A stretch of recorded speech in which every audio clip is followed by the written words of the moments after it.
افسوس نہ کیا کرو ان چیزوں پر جو تم سے چھوٹ جائیں، جاتی رہے، چھن جائیں۔ کوئی موقع تھا ہاتھ سے نکل گیا، کوئی دولت تھی اس پر ڈاکہ پڑ گیا، کوئی اور مصیبت ہے وہ آ گئی، کوئی عزیز فوت ہو گیا، اکلوتا بیٹا تھا فوت ہو گیا، ڈاکہ پڑ گیا، چوری ہو گئی، نقصان ہو گیا کاروبار میں بہت بڑا، اس پر افسوس نہ کیا کرو۔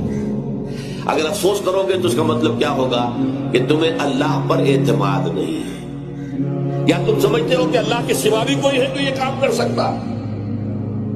کائنات میں تو ایک ہی کی مرضی چلتی ہے، وہ ہے اللہ۔